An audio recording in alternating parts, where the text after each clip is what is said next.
দাদা আমি যে বাঁচতে বড় ভালোবাসি, দাদা আমি বাঁচবো। পরিচালক ঋত্বিক ঘটকের মেঘে ঢাকা তারার ওই বোনটার কান্না আমি শুনতে পাই। একটা বোন নয়, অনেক বোনের কান্না আমি শুনতে পাই। সন্তানের জন্ম দিতে গিয়ে নাবালিকার মৃত্যু, এই লজ্জা থেকে যেন আমাদের বাংলার মুক্তি নেই।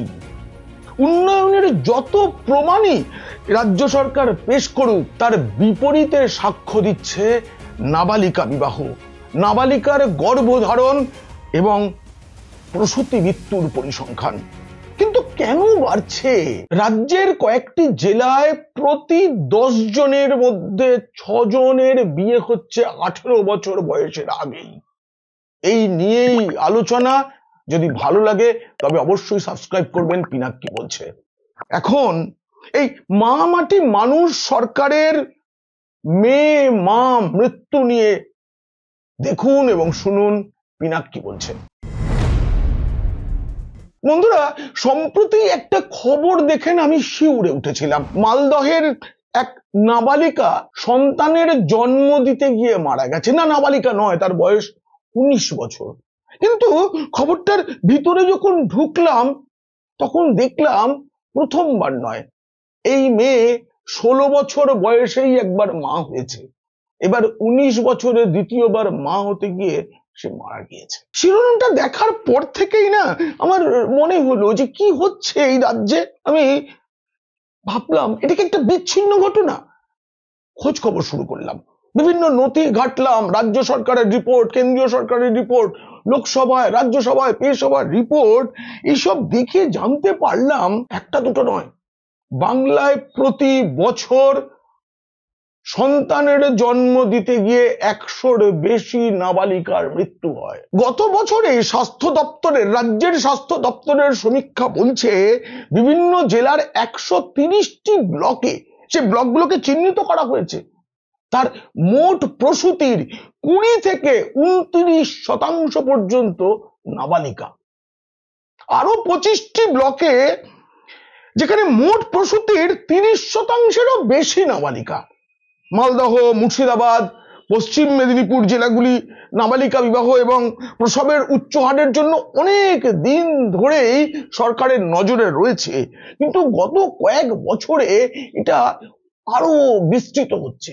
বীরভূম, বসিরহাট, বাঁকুড়ার বিষ্ণুপুর যে স্বাস্থ্য জেলা, পূর্ব বর্ধমান, বীরভূমের মধ্যেই রামপুরহাট একটি আলাদা স্বাস্থ্য জেলা, সেখানেও নাবালিকার প্রসূতি হওয়া এবং প্রসবকালীন মৃত্যুর হার দিন দিন বাড়ছে। এই রাজ্যে মেয়েদের স্কুল ছুট এবং কম বয়সে যাতে বিবাহ না হয়ে যায় তার জন্যই তো মাননীয় মুখ্যমন্ত্রী মমতা বন্দ্যোপাধ্যায় ক্ষমতায় আসার পরে পরেই কন্যাশ্রী প্রকল্পের ঘোষণা করেছিলেন। আমি খুঁজে বার করলাম যে এই প্রকল্প ঘোষণার দিন ঠিক কি বলেছিলেন মাননীয় মুখ্যমন্ত্রী। 18 বছরের আগে বিয়ে করবে না, পরিষ্কার কথা এটা, তার স্বাস্থ্য ভালো রাখার জন্য। 18 বছর পর্যন্ত পড়াশোনা বা ভোকেশনাল ট্রেনিং বা অনেকে ধরুন স্কুলে পড়তে পারে না, ও করেসপন্ডিং কোর্সে পড়ে, এগুলো আমরা ঠিক করে দেবো, ক্রাইটেরিয়া নানা রকম আছে, সব নিয়ে সবার জন্য 18 বছর যখন তার বয়স হবে, সে যদি ওই 50,000 টাকাই যাদের বার্ষিক ইনকাম, সমস্ত কন্যা সন্তানদের ক্ষেত্রে আমরা একসাথে 25,000 টাকা দেব। তাহলে বিয়ে না করলে তবেই কন্যাশ্রীর শেষ কিস্তি 25,000 টাকা, যা গ্রাম বাংলায় অনেকখানি এখনো সেটা পাওয়ার কথা, রূপশ্রী প্রকল্প চালু হওয়ার কথা, সেসবের ভাবনা না ভেবে মা বাবারা কেন কিশোরী মেয়েদের বিয়ে দিয়ে দিচ্ছেন? কিশোরীরাই বা কেন রাজি হচ্ছেন? কেন কমানো যাচ্ছে না বাংলার এই প্রবণতা? আমি আরো খোঁজ নিতে শুরু করলাম। সেটা খোঁজ নিতে গিয়ে দেখলাম, আচ্ছা আপনারা একবার আমাদের দেশের চিত্রটা দেখুন।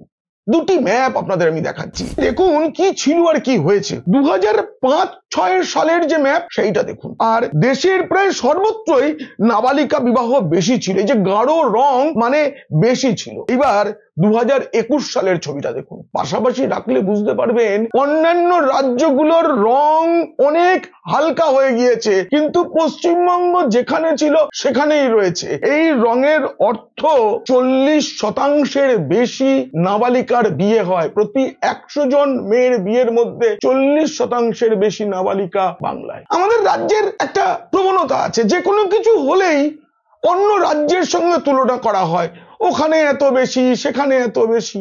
আমি দেখাবো কোথায় কত বেশি, কিন্তু এই তুলনা করলে কি আমাদের পাপ মিটে যায়? দাদা আমি বাঁচতে চাই বলে যে কিশোরীগুলো কাঁদে, তাদের কি আমরা দাদারা বাঁচাতে পারছি?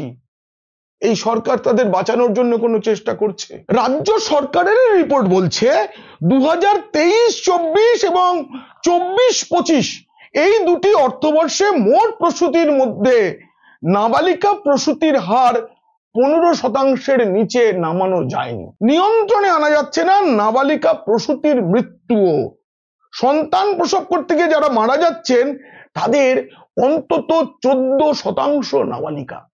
আমি তখন গোটা দেশের চিত্রটা দেখলাম, দেশেও এই মৃত্যু সব রাজ্যেই আছে, তার গড় হচ্ছে 6%, আমাদের রাজ্যে 14%, মানে দ্বিগুণেরও বেশি। এইসব যে পরিসংখ্যান, এগুলো না একটা ভয়ানক সংকটের যে ব্যাপকতা তার একটা ইঙ্গিত দেয় মাত্র। সংকটটা কিন্তু আরো বড়। আর তখনই প্রশ্ন ওঠে, কন্যাশ্রী প্রকল্প নিয়ে রাজ্যের এত ঢাকঢোল পেটানোর কোনো মানে আছে?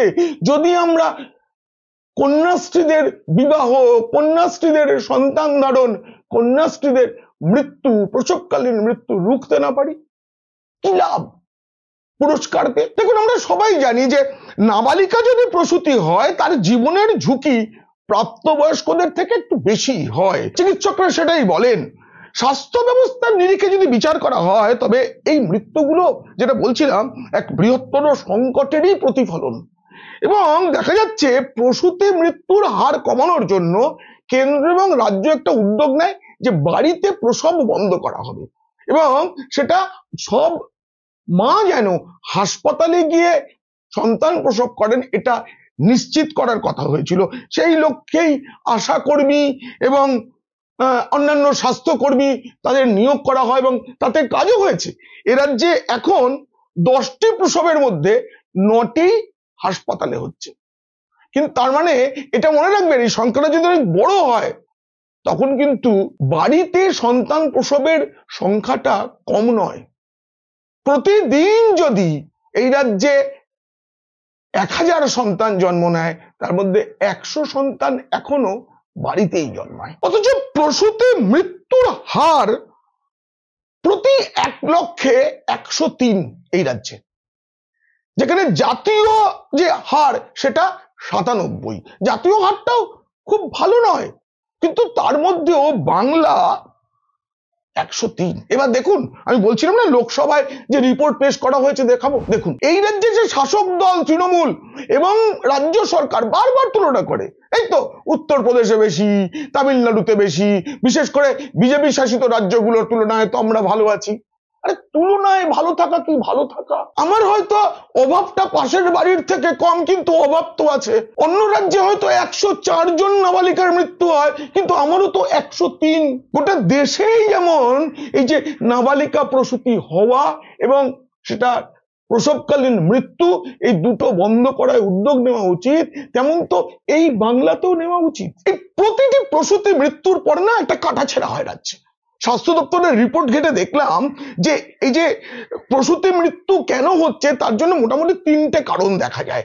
এই রিপোর্টে বলা হচ্ছে যথাসময়ে বড় হাসপাতালে রেফার করার একটা সমস্যা আছে, এবার সেখানে পৌঁছানোর পর চিকিৎসা তার একটা সমস্যা রয়েছে, সেই সঙ্গে অস্ত্রোপচারের দ্বারা যে প্রসব সেটার আধিক্য বেড়েছে। মানে নর্মাল ডেলিভারির থেকে সিজারিয়ান বেবি, সিজারিয়ান ডেলিভারি বেড়েছে।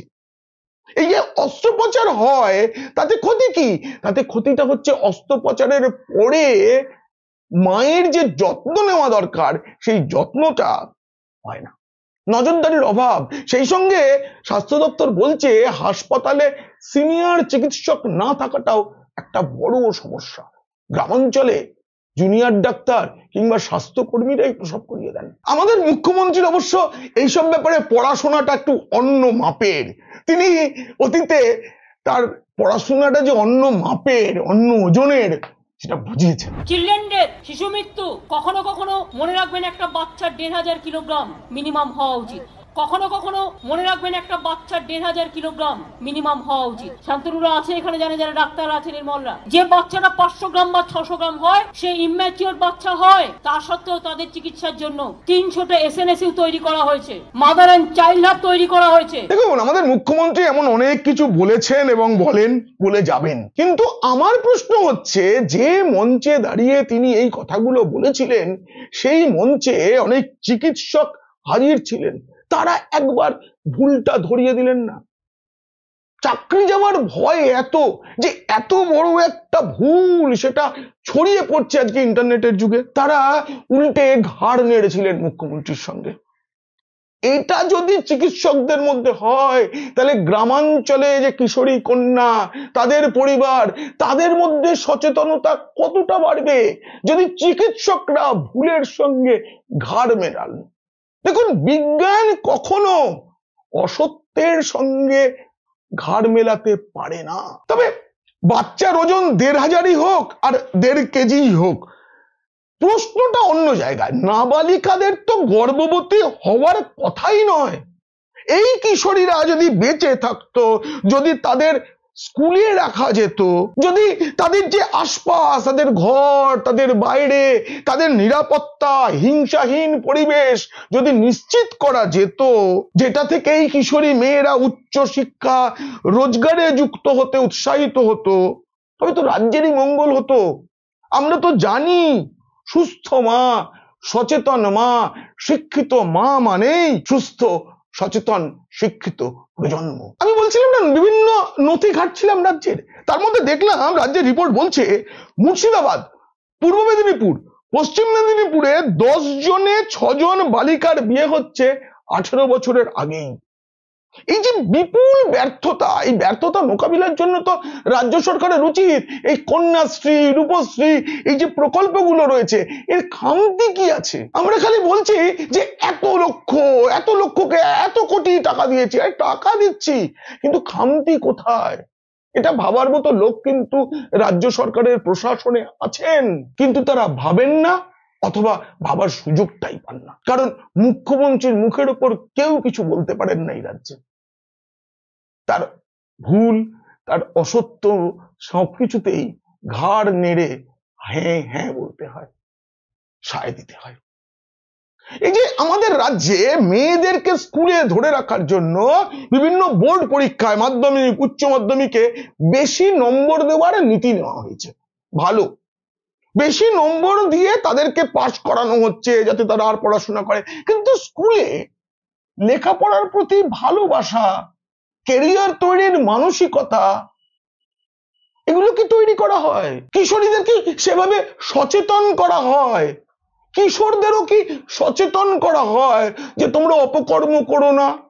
কিশোরীদের বোঝানো হয় যে কম বয়সে বিবাহের ক্ষতি কি কি? তাহলে এই বেশি নম্বর দিয়ে রাজ্যের যে মূল অসুখ, সেই অসুখটাকে তো বন্ধ করা যাবে না। অসুখের তো এটা নিরাময় নয়, এই সামাজিক অসুখটা নিয়ে তো ভাবা দরকার। কিন্তু আমাদের মুখ্যমন্ত্রী সামাজিক অসুখ নিয়ে ভাবেন না, তিনি অন্য একটা ওষুধ আবিষ্কার করে ফেলেছেন। এই টিটা যদি তুমি বানাতে পারো, গোয়েবা পাতার টি, তাহলে কিন্তু ডায়াবেটিক্স এর জন্য ইটস এ বিগ মেডিসিন। আমি নিজে ডায়াবেটিস রোগী, তবে আমি অনুরোধ করব চিকিৎসকের পরামর্শ ছাড়া যেন কেউ এই চা খেয়ে সুস্থ হয়ে যাবেন, সুগার লেভেল কমে যাবে, এটা ভাববেন না। যাই হোক, এ রাজ্যে ফি বছর মাধ্যমিক পরীক্ষার সময় কিছু খবর হয়, অমুক জেলার অমুক স্কুলে এক প্রসূতি মা পরীক্ষা দিচ্ছেন, পরীক্ষা দিতে দিতেই প্রসব যন্ত্রণা, নাবালিকা একসঙ্গে 4 সন্তানের জন্ম দিলেন। কিন্তু এগুলো কি আদৌ গর্বের নাকি লজ্জার? এই প্রশ্নটা না সমাজের প্রতিটি ক্ষেত্রে প্রতিটি মানুষের দ্বারে নিয়ে যাওয়া দরকার। ভাবতে হবে রাজ্যে কি এমন পরিস্থিতি যাতে গ্রামাঞ্চলে হয়রানির ভয়ে, দুর্নামের ভয়ে দ্রুত কন্যাদের বিবাহ দিয়ে দিচ্ছে বিভিন্ন পরিবার। এত এত পরিবার, তারা ভাবছে মেয়ে, কিশোরী মেয়েকেই বিয়ে দিয়ে দাও, তাহলে তার দুর্নাম হবে না। কিন্তু তার শরীর মন তখনও কি বিবাহের উপযুক্ত হয়েছে? সেটা কি সত্যি বিকশিত হয়েছে? কেউ ভাবছে না। কিন্তু কেন? নিজের সন্তানের বিপদের কথা না ভেবেই তারা বিয়ে দিচ্ছেন কেন? নিশ্চয়ই সামাজিক সমস্যা রয়েছে, সেদিকে প্রশাসন তাকায় না, সরকার তাকায় না কেন? মুখ্যমন্ত্রীকে একটা কথা মনে রাখতে হবে, হয়তো ছোট মুখে বড় কথা, তবু আমি বলছি, সুস্থ রাজনীতি কেবল শাসন করে না, তা উন্নত জীবনের সংস্কৃতি তৈরি করে। মানব উন্নয়নের যেসব সূচক রয়েছে তার মধ্যেই আছে মেয়েদের শিক্ষার উন্নতি, প্রসূতি মৃত্যু হ্রাস, নারী সক্ষমতা বৃদ্ধি। এসবই ভুলণ্ঠিত হয় নাবালিকা মায়ের মৃত্যুতে। পড়ে থাকে শুধু সুবিপুল লজ্জা, লজ্জা আর লজ্জা। এই আলোচনা কেমন লাগলো জানিয়ে অবশ্যই কমেন্ট করবেন, আর ভালো লাগলে বন্ধুদের শেয়ার করবেন, খারাপ লাগলে শত্রুদের। আপনারা খুব খুব ভালো থাকবেন।